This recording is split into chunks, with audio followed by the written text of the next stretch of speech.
So good morning students. In the last class we defined oxidation, reduction, oxidizing agent and reducing agent according to the classical view concept and electron transferred concept. Today we are going to discuss the topic redox reactions in aqueous solutions. It might be useful in electrochemistry. So these redox reactions means you know very well the reactions in which both oxidation and reduction reaction takes place simultaneously. That reactions are called redox reactions. These reactions are common in our day-to-day life. You know very well the battery. So in the battery cells, whatever the reaction is takes place, that is a best example for redox reactions. So let us take one example to understand this concept, that is a redox reaction zinc solid plus copper plus 2 aqueous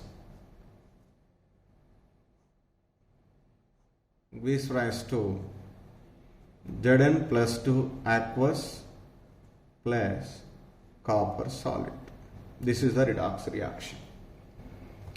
So there is one experiment, that is, let us take a beaker.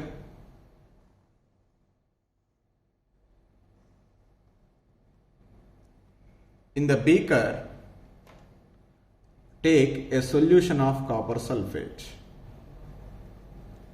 an aqueous solution of copper sulfate. Copper sulfate, it is dissolved in water. This is aqueous copper sulfate. So that means it consists of copper plus 2 ions and SO4 minus 2 ions. The presence of the copper sulfate, the copper plus 2 ions, the solution of the color is blue color. Which color? Blue color. In that copper sulfate, a strip of zinc metal, is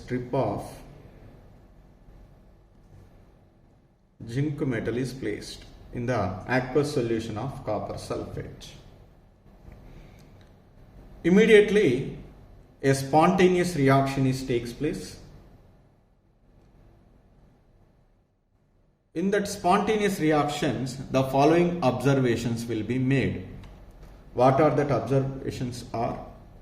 The first one is the zinc metal starts dissolving. That means it loses its weight.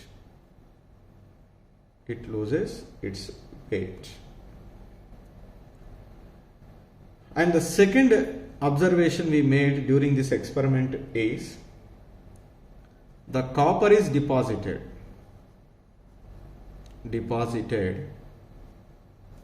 on the zinc strip or settled at the bottom of beaker. This is also we are observed. The third one is the blue colored solution.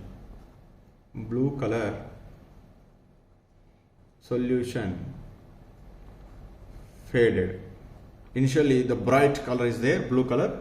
So that blue color solution brightness is decreases, that is faded. And during this reaction, heat energy is liberated.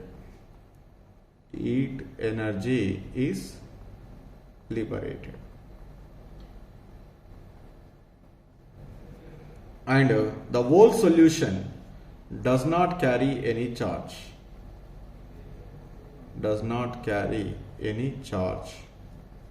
That is, solution is neutral. These are the observations we made during this experiment. Here, in the aqueous copper sulfate, we know that when the copper sulfate is dissolved in water, we get this aqueous copper sulfate. In that, the copper sulfate is in the form of copper plus 2 and SO4 minus 2. And whenever this strip is placed in the copper sulfate solution, what is happened is here, the zinc metal slowly oxidized to Zn plus 2 by loss of 2 electrons or by loss of electrons. Whenever this zinc is converted into Zn plus 2 by losing of electrons, that electrons are gained by the copper plus 2 ions present in the copper sulfate solution. They can undergo reduction. The copper is deposited either on the zinc plate or at the bottom of the beaker. That means whenever this zinc strip is placed in the copper sulfate solution, the zinc is undergo oxidation. The copper plus 2 ions present in the aqueous copper sulfate solution undergo reduction spontaneously.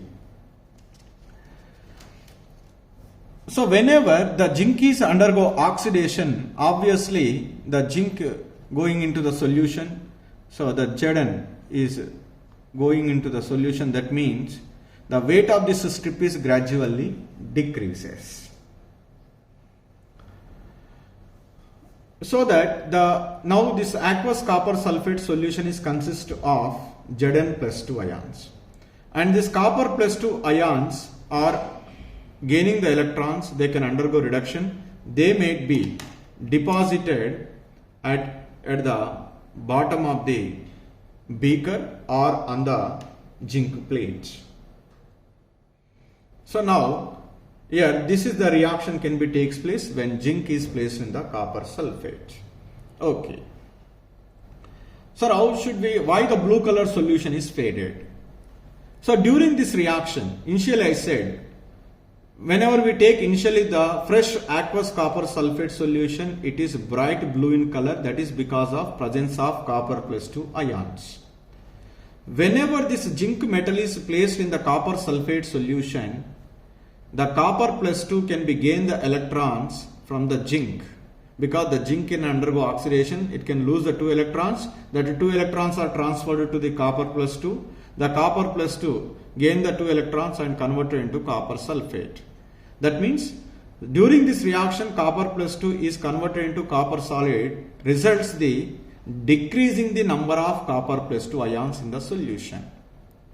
Decreasing the number of copper plus 2 ions in the solution causes the blue color solution is faded, and the heat energy is liberated. That is, we can easily say that does not carry any charge. The whole solution is neutral, because whatever the copper plus 2 ions are undergo reduction, the same Zn plus 2 ions are coming into the solution, because both are carrying the same charge, the SO4 minus 2. Suppose one copper plus 2 is undergo reduction, one Zn plus 2 is coming into the solution. So Zn plus 2, SO4 minus 2, plus 2 minus 2, the solution is become again neutral.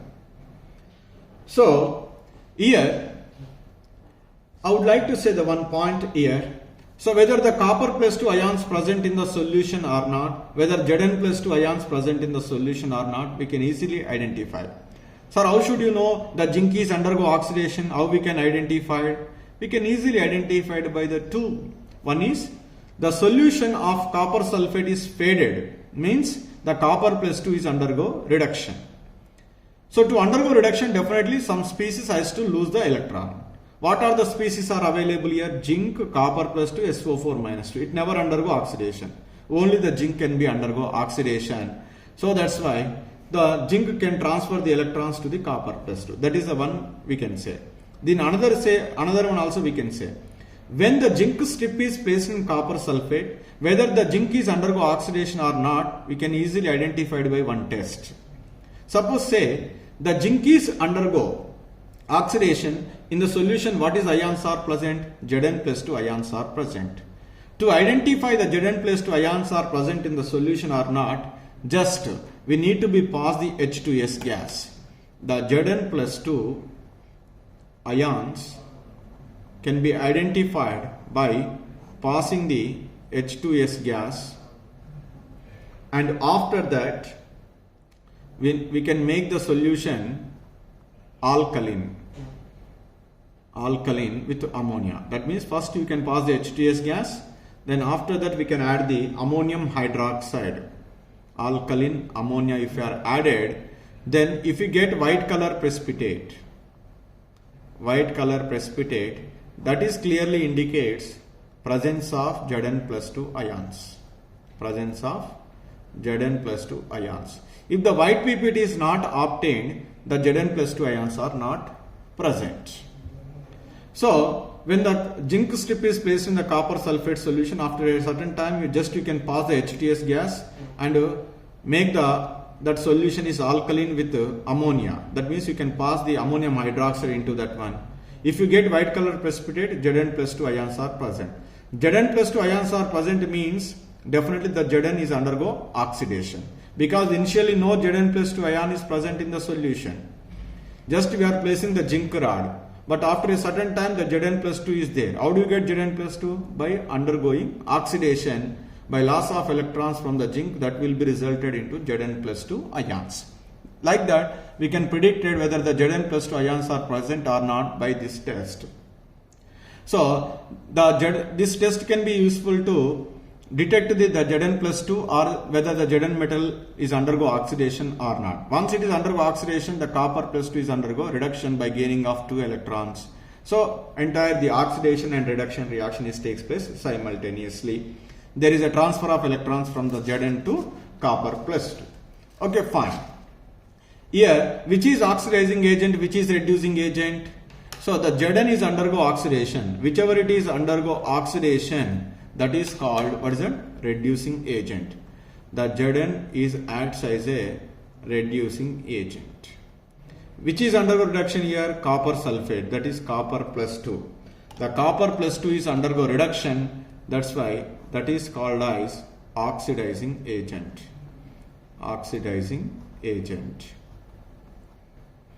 So like that, the spontaneously chemical reaction takes place. So now let us take the reverse. What now is do? Just I'll take the zinc sulfate solution.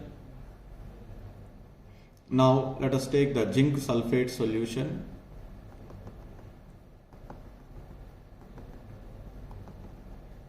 In that one I place copper rod.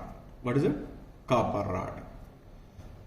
When the copper rod is placed in the zinc sulfate, you might be expected like a zinc strip is placed in the copper sulfate.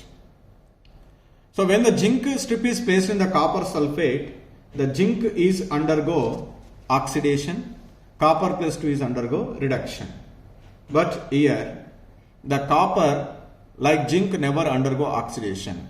So this reaction is not feasible. Once the copper is not undergo oxidation and there is no transfer of electrons to the Zn plus 2 to undergo reduction. That means this reaction is not feasible. What reaction?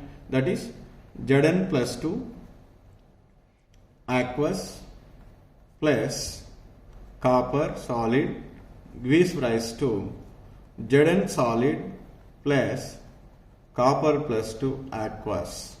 This reaction does not take place. Why this reaction does not take place? How do you know? Is it visible to our naked eye? No. Simple. Suppose if copper is undergo oxidation, so then the copper is converted into copper plus 2. Whether copper plus 2 ions are present in the solution or not, we can easily identify by one test. That test is into this solution, if you are passing H2S gas, then if we get, by passing the H2S gas, if we get black color precipitate, what is it? Black color precipitate, that is indicates presence of copper plus 2 ions. That black color precipitate is copper sulfide is formed.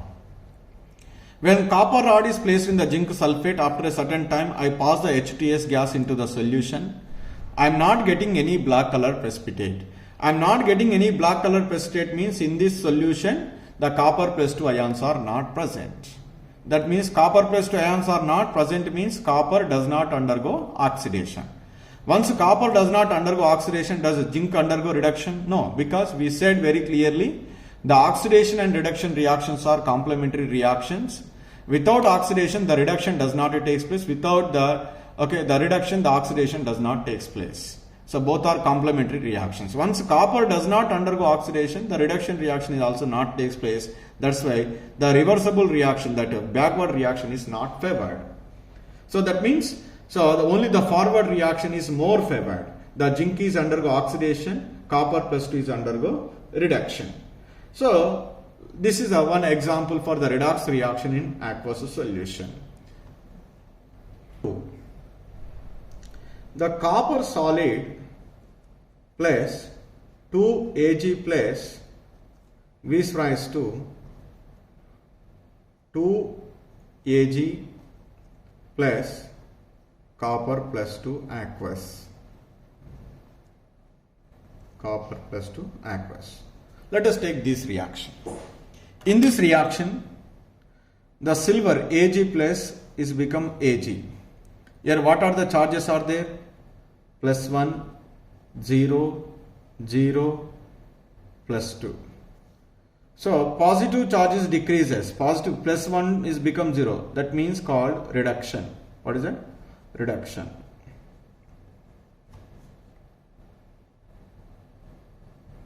And here copper is become copper plus 2. 0 is plus 2. Positive charges increases. If the positive charges increases, that causes loss of electron. Loss of electron is called which one? Oxidation. This is the reaction is that. Here copper is undergo oxidation that can transfer the electrons to the silver plus ion. The silver plus ion is undergo reduction and silver is deposited. It is also an example of redox reaction in aqueous solution. Here I would like to say one point. A particular metal is never undergo always oxidation or reduction. It may undergo oxidation or reduction reaction depending upon with which it is combined. In the previous reaction, the copper plus 2 is undergo reduction. Here copper is undergo oxidation. So that's why a particular metal atom is always not undergo oxidation. Sometimes it might be undergo reduction. It is also just like the previous example. Let us take the another example. The example 3. So cobalt solid plus nickel plus 2 aqueous V is raised to nickel solid plus cobalt plus 2 aqueous. Here the oxidation state 0, here plus 2, here 0, here plus 2. Plus 2 is become 0. The positive charges decreases by gaining of electrons. Gaining of electrons is called reduction. Positive charges increases from 0 to plus 2. Increasing the positive charge is obtained by loss of electrons. Loss of electrons is called which one? Oxidation. Reduction and oxidation is takes place.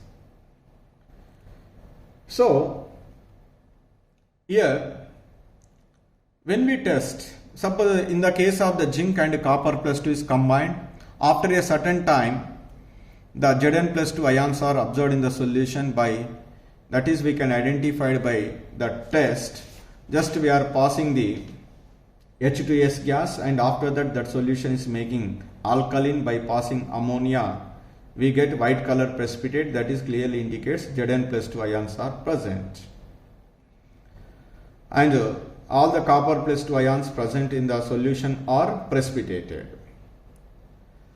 But in this case, the cobalt and nickel plus 2, V is raised to nickel solid plus cobalt plus 2.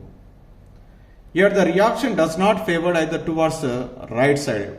like in the first example. That means when we are observed in the solution, in the case of the Zn and copper plus 2, only copper plus 2 ions are all are precipitate, or only Zn plus 2 ions are present. But here, after completion of a reaction, here nickel plus 2s are present and copper plus 2, both are present in the solution. That means here there is a competition between the loss of electrons and gaining of electrons by metal. This is just like similar to the acids. All the acids can lose the proton, but one can lose the proton very fastly, another can lose the proton very slowly. But all are acids. Here also, cobalt and nickel plus 2, when they are combining, the cobalt can lose the electron, nickel plus 2 is gain the electron, so that what we are expected after a particular time, the nickel and copper plus 2 are only present in the solution. Not only nickel and copper plus 2, along with that one, cobalt and nickel plus 2 is also present. That means cobalt is ready to lose the electron and also ready to gain the electron. Nickel plus 2 is also ready to lose the electron and nickel is ready to lose the electron also. So that means there is a competition between the loss of electrons and gaining of electrons. So now which is having the more capacity to lose the electron, which is having the great capacity to accept the electrons, that is depending upon their oxidation and reduction capacity. That is we measured in terms of a oxidation potential and a reduction potential. So either we can take the reduction potential or oxidation potential taken into the consideration. So suppose if a species is having the more reduction potential, that means it is easily undergo reduction. Definitely it should be never easily undergo oxidation. So based on that capacities of reduction or oxidations, we are arranging on a tabular form. So that tabular form is called electrochemical series. Based on that electrochemical series, we can say whether a given species is ready to undergo oxidation or not. Compare with the other one, it is easily predicted. So about this electrochemical series or oxidation potential or reduction potentials, you might be learned in your next year in the chapter of electrochemistry. But I would like to say here one point is, so whenever a redox reaction is occurred in an aqueous solution, one species is undergo oxidation and another species is undergo reduction. There is a transfer of electrons which takes place from one species to the another species.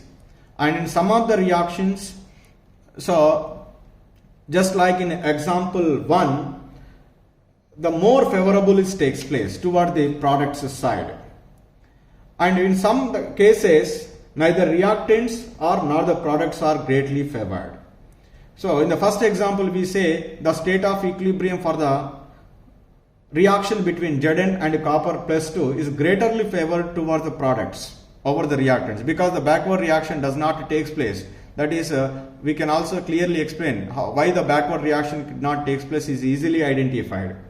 But whereas in the case of the example 3, so here both forward and backward reaction is takes place because of the cobalt and nickel plus 2 or nickel and cobalt plus 2 are having the almost same capacity to accept or lose the electrons. That means there is a competition is there between the to lose and gain the electrons. That means all the redox reactions cannot be occurred in a same manner.